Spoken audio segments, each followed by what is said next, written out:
For me, turning 40 while I was playing a superhero was a pretty magnificent way to mark the milestone.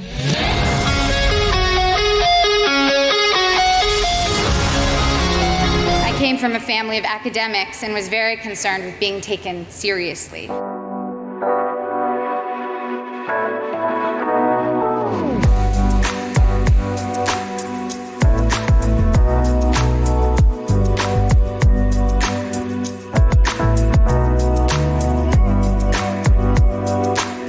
I was so excited at 13 when the film was released and my work and my art would have a human response.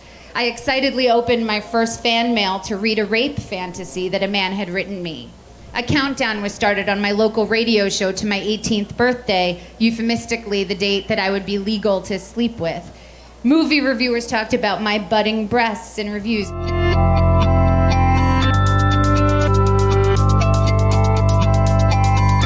I rejected any role that even had a kissing scene and talked about that choice deliberately in interviews. I emphasized how bookish I was and how serious I was, and I cultivated an elegant way of dressing.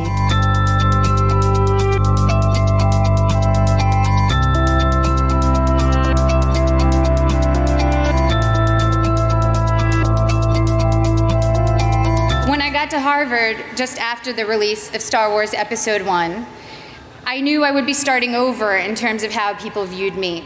I feared people would assume I had gotten in just for being famous. I felt like there had been some mistake, that I wasn't smart enough to be in this company, and that every time I opened my mouth, I would have to prove I wasn't just a dumb actress.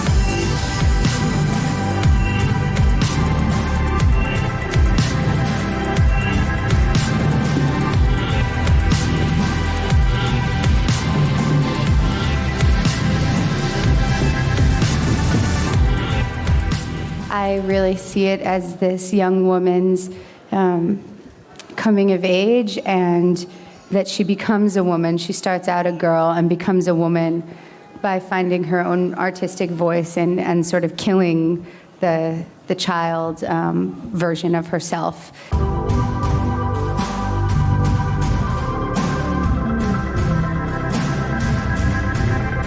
It's so special to get to go to the premiere and see the passion that people have for these movies, and to see people dressed up in character and, just caring so much about it is so rare and so unique.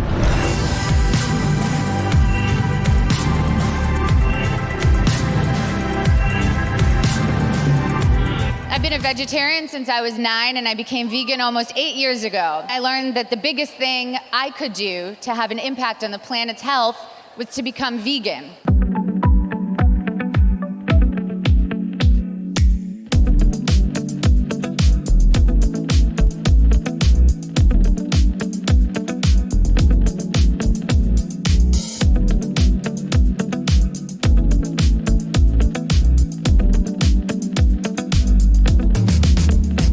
You are a representative for your people, whether you want to or not. You are asked a lot of things all the time just by virtue of being Israeli and even by virtue of being Jewish.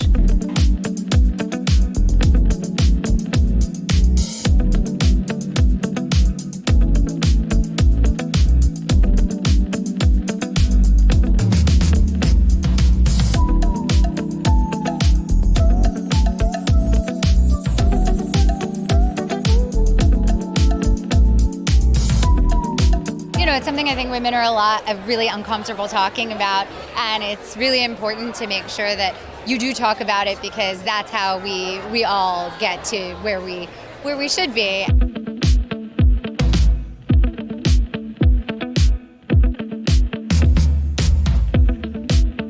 We've been living in a system, and all have been complicit in a system and accepting a system that is harassing and abusing and causing so much pain for so many marginalized people, and it's time to change it.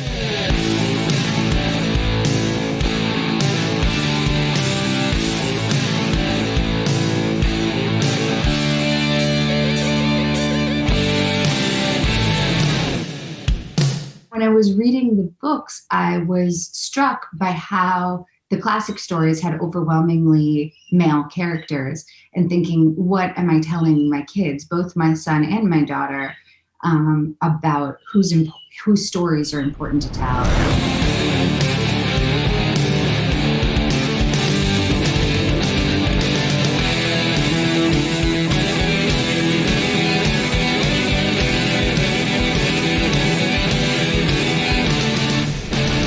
It was such a cool opportunity to get to play a superhero, especially the Mighty Thor is so incredible. And then to have her also have this human side that has weaknesses, that has vulnerabilities, that has fears, was an incredible, I felt like it was something that I could relate to more than someone who's just tough and badass all the time.